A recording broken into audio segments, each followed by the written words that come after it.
It's a game that we're looking forward to. I think our entire team's looking forward to this one. I know our fan base is looking forward to this one as well. I remember going over to Maryland 3 years ago, playing at their home field and having a great crowd. I thought we traveled well and was an entertaining game. One of the few regional games that we have left. The few regional rival games that we have left. As you all well know, we're trying to schedule games like this, for the future, and we are. But currently this is kind of the only one that we have to hang our hat on right now. So I know that's important to everybody. I know the history of this game is important to everybody. It's important to our players. Recruiting is important over in Maryland, so we have a lot of guys on the East Coast that we recruit that will pay attention to this game as well. So it's something that we're fired up about, and look forward to a good week of preparation going over there and playing on their home field. So what I see with Maryland, I see the exact same team that I saw last year. I don't think there's anything different about them. Coach Etzel's going into his fourth year. Has put his stamp on the program with the way they play. They got a lot of returning players. The systems on all three sides of the ball. Coach Loxley's going into his third year with his scheme offensively. Coach Stewart's going into his third year with his scheme defensively. And their special teams is solid, is really solid. Andre Powell has been with Randy for a long time. They're at UConn together and been at Maryland together for the 4 years as well. And it shows with how they play. So it'll be a huge challenge for us. It was a big challenge for us last year that we did not meet that challenge, as we all know. So I would assume that our guys are going to be very motivated to get a good week's of preparation in to obviously try to come out on top. So I'll take questions from here, but what you saw last year out of them on all three sides of the ball with the same players, that's exactly what we're going to see this year. While they're the exact same team, can you even illustrate how different of a team you are today versus where you were last September? Yeah, I think we're in a much better place. I said this 2 weeks ago going into our first game, said it after the game, said it last week going into our second game, said it after the last game. So I think we're different. I think we're very different. I think our mentality is different. Although our players are the same and our scheme is the same, I think our mentality is in a much different place. So we're a more experienced team. We're a more confident team. We're playing with a lot more effort and energy, and that's going to hopefully make a big difference in the outcome of Saturday's game. Would you like the players to just keep a little bit of last year's game in the back of their mind? No, I don't think that's going to be necessary. I mean, we'll talk about it briefly. We talked about it briefly on Sunday. But like I said, I don't need them to change anything, because, what really got us beat last year was the mentality, the effort, the excitement level that we didn't play with, the excitement level that they played with. They did a good job of seizing the momentum. I mean, we turned the ball over 6 times, and they took advantage of that. They had field position the whole day. I mean, they made more plays on third down than we did. They won on all three sides, and but the way we've been playing the last 2 weeks, I don't need them to change that. So where we're at is in a different place, and I would assume that will help in the preparation. I would assume that will help in the outcome of what the game's going to be on Saturday. What have you seen out of Maryland's receivers and the challenges you guys are going to face covering them? Fortunately, we pretty much every team in the Big 12 has receivers that we have to cover. There's some good ones in the Big 12. Not taking anything away from Maryland's. I mean, the guys that they got coming back, Long and Diggs and Leak, we all know who they are. Same guys that they played with last year. They've developed a rapport with the quarterback. I mean, C.J. Brown's going into his third year of being the guy. So they're going to pose challenges.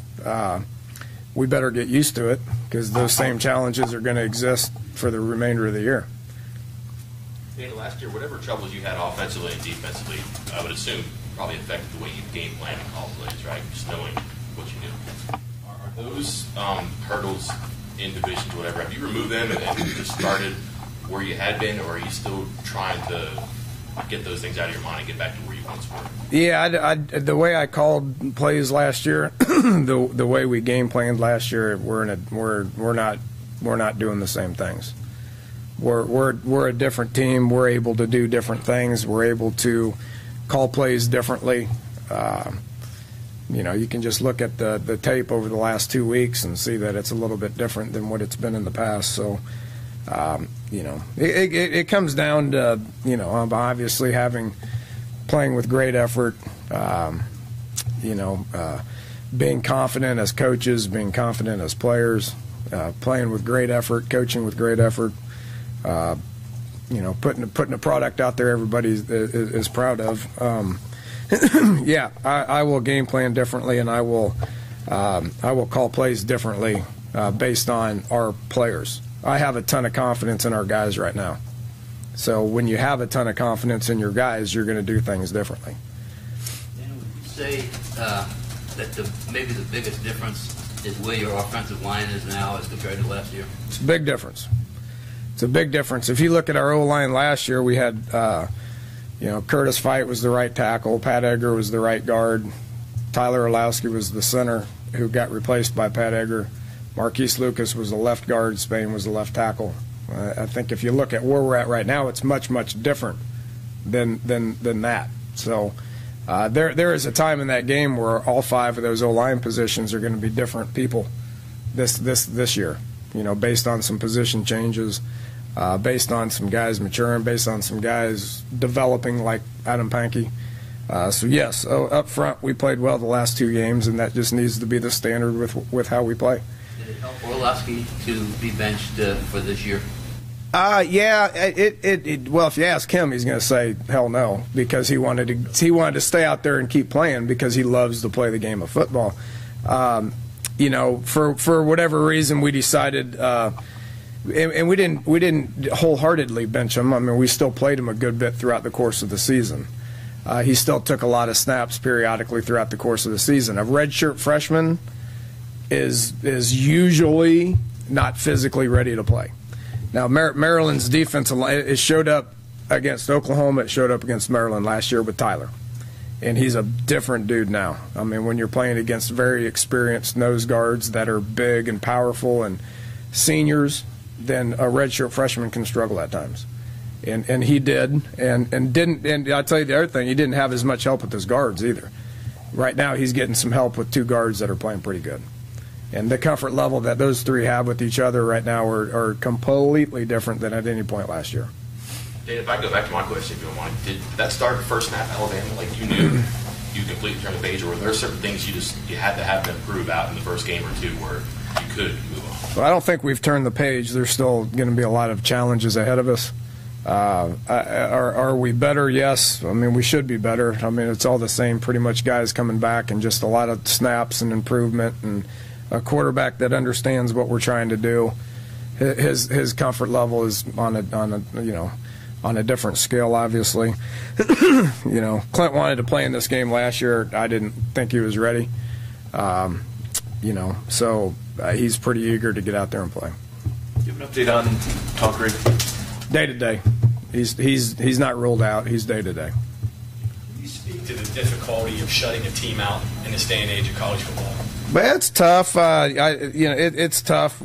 It's especially tough when you play all your backups for as many snaps as we played all our backups. So the second team and third team guys got in there and still played hard. The effort stayed the same regardless of who was out there. So, yeah, it's tough regardless of who the opponent is, and it's especially tough when you play as many people as we did defensively. So, yeah, I was glad that happened.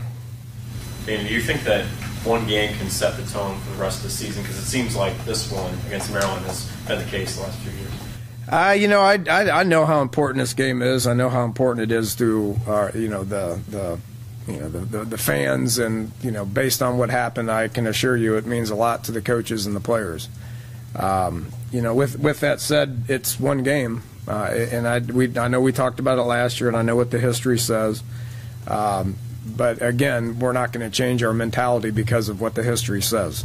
After this game, we have 9 Big 12 games that are all important. Each and every one of them are important. This game's important because it's the next game. This one's important because it's a regional rival game. This one's important because of what happened last year. When we sit here a week from today, I'm going to be telling you how important the next one is. So I know the media makes a big deal about it. I know the history says a lot about that, but we can't. We got to stay on guard from that because the next one's pretty important. Dana, now that you've used him, do you find a package for William Press each week if you can? I'd like to.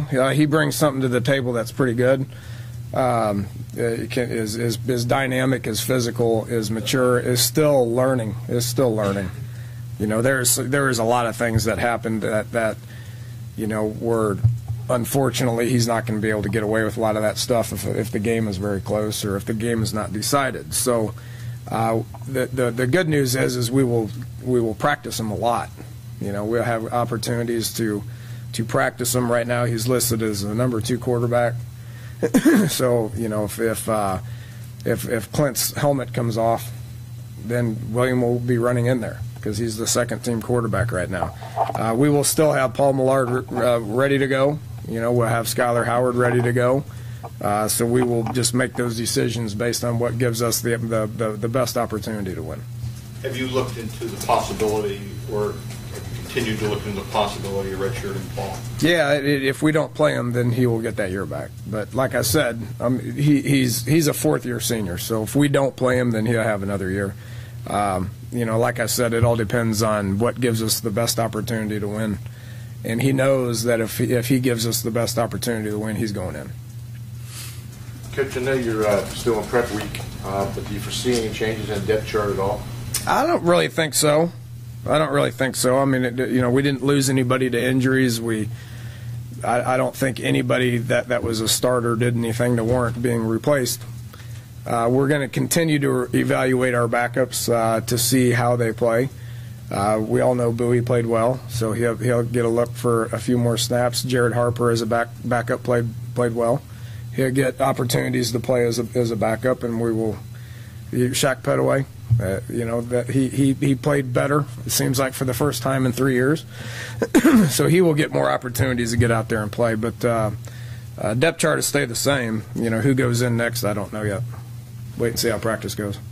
And Maryland's going to be wearing some pretty fancy uniforms this week. What effect do the uniforms have? Do they have any? And how do you pick what you're wearing? Well, I don't. I mean, I know the players pick what we wear. I mean, we're not going to. Everybody thinks that we're cutting edge because we changed our uniforms last year. But there's more alternative uniforms out there right now that exist that doesn't exist here. I can assure you that. So I like the ones we got. And we'll let them pick the combinations. I don't know. I can't speak for Maryland and all that. I know it affects recruiting. I know it's all about recruiting, and the more uniforms that you can have, the more fired up the recruits get. So what they wear is not going to affect us one bit. Not to harp on uniforms, obviously it's very important, but your brand is associated with it. I mean, people look out there, they see the gold and blue, they know West Virginia. I mean, is there a certain value to that, being able to look out on the field and know it's you guys playing without having to check the score? Well, now no, to answer your question, because TV makes good. They're going to let you know who's playing. With that said, when you play on the road, you have to wear white. So why do we have white uniforms? Because you have to wear white. Okay, now we're a road team this week that Maryland put in a petition to be able to wear white because they unveiled some new fancy uniforms, and we said, fine, we don't care, that's good for you. And we're going to wear the darker colors. So we'll wear a combination of blue and gold because we have to. The next time we play a road game, guess what? We're going to wear white because that's what you got to do. I can't change the rule. Here we go again. These talks of the uniform talk, right? Golly. And will you continue to move Daryl Worley around on what you perceive to be the best receiver, or are you going to keep him more of a left-right quarterback alignment? He moves around some. I mean, he primarily lines up on the left side, but that doesn't mean he can't line up on the right side. Yeah, he's right now playing pretty good. So he will continue to, and I'm not going to tell you exactly what our plan is with him this week, but we will move him around based on him being one of our better players. And wherever we feel like he gives us the best position to be successful, that's where he'll go. Dana, while the offense has been extremely efficient the first couple of games, are you concerned at all about the lack of big plays over the first two contests? Yeah, a little bit. A little bit. You know, we had a little talk offensively about that. We've had 14, 15 explosive plays per game, but we haven't had explosive plays to the point where we've scored. You know, an explosive play is, in our definition, 12 yards a rush, 14 yards a screen, 16 yards a pass. That's an explosive play, and we keep track of that. I would like some of those explosive plays to turn into touchdowns, and right now they're not. I mean, part of what Towson's plan was to keep everything in front of them, and they did a better job of rallying and blocking than we did making guys on the very last level miss and going and scoring. Yes, I'm a little concerned about it, and we're going to work on it and try to get better at it. Dana, how much of that is Clint getting rid of the ball quickly and not pushing the ball just because you want to get rid of him? A little bit, but him hanging onto the ball last week was not possible just because of how deep they were. We'll see what this bunch Maryland's plan's going to be defensively, and if we have opportunities to go over the top of them, I can assure you that we're going to. With that said, we got to be able to complete a curl route or a screen pass, and they got to be able to go score at times. That's what great offenses do. And you expect to see a little bit of a bigger difference, like Kevin White maybe getting into the end zone this time around? Yeah, and again, I don't mean to be beating a dead horse on this, but he's caught how many balls? 20-some, about 20 balls, and he's gotten the end zone one time. And he's had opportunities to get in there before. Playing great. I mean, he's really playing good. Night and day compared to where he was last year. Where he's at right now statistically is where he was at about game 6 or 7, I think, last year. So he's clearly just a different guy. The next step in his evolution to being a great player is to get in the end zone.